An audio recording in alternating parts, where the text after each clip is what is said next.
ಅದಕ್ಕೆ ಒಂದು ರಿಕ್ವೆಸ್ಟು, ಆಮೇಲೆ ರಿಸೀವ್ ಮಾಡಿ. ಹೊಟ್ಟೆ ತುಂಬ ಪಕ ಅಂತ ಹಸಿತಿದೆ. ನೀವು ಬಡಿಸ್ಬಿಟ್ಟು ಆಮೇಲೆ ಮಾತಾಡಿ. ಹಾಂ,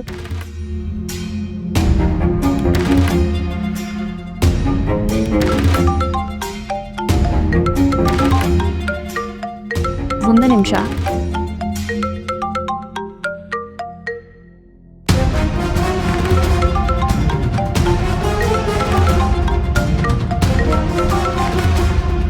ಹಲೋ ಅಕ್ಕ, ಏನು ಮಾಡ್ತಿದ್ಯಾ? ಎಲ್ರಿಗೂ ತಿಂಡಿ ಬಡಿಸ್ತಿದ್ದೆ, ಹೇಳು. ಏನಿಲ್ಲ ಅಕ್ಕ, ಅದು ಸುಮ್ಮನೆ ಮಾಡಿದೆ. ನಿನ್ನ ವಾಯ್ಸ್ ಕೇಳಿಸ್ಕೋಬೇಕು ಅಂತ ಅನ್ನಿಸ್ತಾ ಇತ್ತು. ಸರಿ, ನೀನು ತಿಂಡಿ ಬಡಿಸು, ನಾನು ನಿನ್ನ ಡಿಸ್ಟರ್ಬ್ ಮಾಡಲ್ಲ.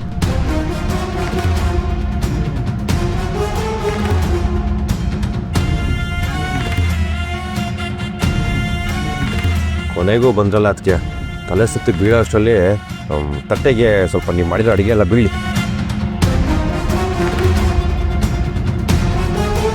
ಆಚಮ್ಮ ಘಮ ಅಂತಿದೆ, ಬ್ಯಾಟಿಂಗ್ ಶುರು ಹಚ್ಕೋ.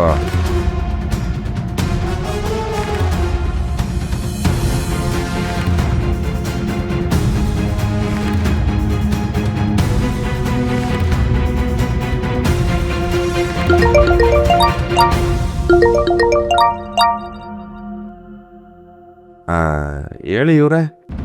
ತಿನ್ನುವಾಗ ಯಾರೋ ಅದು? ಫ್ರೆಂಡ್ಸು, ನಮ್ಮ ಗೆಳೆಯರು. ಎಲ್ಲಿದ್ಯಾ ಕೃಷ್ಣ? ಮನೆ ತಿಂಡಿ ಮಾಡ್ತಾ ಇದ್ದೀನಿ. ಅದು ಅದಕ್ಕೆ ಇವತ್ತು ಬೆಳಿಗ್ಗೆ ತಿಂಡಿ ಮಾಡಿದ್ರು. ಬೆಳಿಗ್ಗೆಯಿಂದ ಒಂದೇ ಕ್ಷಣ ಕಾಯ್ತಾ ಕೂತಿದ್ವಿ. ಈಗ ನೀನು ಡಿಸ್ಟರ್ಬ್ ಮಾಡ್ತಿದ್ಯಾ ಮೈ ಡಿಯರ್. ಒಂದು ನಿಮಿಷ ನನ್ನ ಮಾತು ಕೇಳಿಸ್ಕೊ. ಯಾಕೆ ಏನು ಅಂತ ಏನು ಕೇಳಬೇಡ. ಏನು ಮಚ್ಚ ನಿಂದು ಕೊಟ್ಲೆ? ಈಗಲೇ ಸೂರ್ಯಪ್ರಕಾಶ್ ಸರ್ ರೂಮ್ಗೆ ಹೋಗು ಕೃಷ್ಣ, ಪ್ಲೀಸ್ ಹೋಗು. ಏನಾಯ್ತು? ಯಾಕೆ ಸೀರಿಯಸ್ಸು? ತಿಂಡಿ ತಿನ್ನೋ ಮುಂಡೆದೆ ಸಂಭ್ರಮ, ಲೊಟ್ಟೆ ಲೊಸ್ಕೋ ಅಂತಿದ್ಯಲ್ಲೋ. ಅದು ನೆಟ್ವರ್ಕ್ ಇಲ್ಲ ರಾಚಮ್ಮ.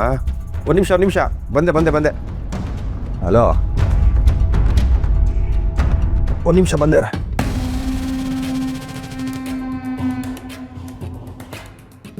ಚಟ್ನಿ ಬಡಿಸ್ಲಾ? ಬೇಡ, ನಂಗೆ ಅರ್ಜೆಂಟ್ ಕೆಲಸ ಇದೆ, ಮೀಟಿಂಗ್ ಲೇಟ್ ಆಯಿತು, ನಾನು ಹೊಡ್ತೀನಿ.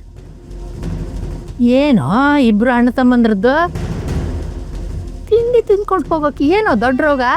ಅರ್ಜೆಂಟ್ ಕೆಲಸ ಇದೆ ಅಜ್ಜಿ, ನಾನು ಹೊರಗಡೆನೇ ತಿಂತೀನಿ.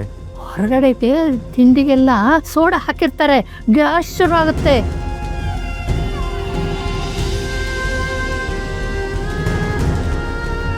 ಮನೆ ಮಕ್ಕಳು ತಿನ್ನದೆ ಎದ್ದು ಹೋದ್ರು ಅಂತ ಬೇಜಾರು ಮಾಡ್ಕೊಳ್ಬೇಕು. ಅವ್ರು ತಿನ್ನದೇ ಇರೋದ್ರಿಂದ ನಂಗೆ ಜಾಸ್ತಿ ಸಿಗುತ್ತೆ ಅಂತ ಖುಷಿ ಪಡಬೇಕು. ಗೊತ್ತಾಗ್ತಾ ಇಲ್ಲ. ಇಷ್ಟ ಇಲ್ಲದೆ ಇರೋ ಮಣ್ಣಿನ ಗೊಂಬೆನ ಆಡೋದಕ್ಕೆ ತಂದರೆ ಮಣ್ಣಿನ ಗೊಂಬೆನೂ ಹೊಡೆಯುತ್ತೆ. ಎಲ್ಲ ಈ ಕೃಷ್ಣನ ಕೆಲಸ. ಅವನಿನ ಮಕ್ಕದ ಮೇಲೆ ಹೊಡಿಬೇಕು. ಅದಕ್ಕಿಂತ ಮೊದಲು ತಿಂಡಿ ಬಾರಿಸೋಣ. ಬಡಿಸಮ್ಮ ಮಣ್ಣಿನ ಗೊಂಬೆ, ಚಟ್ನಿ ಬಿಡಿಸು.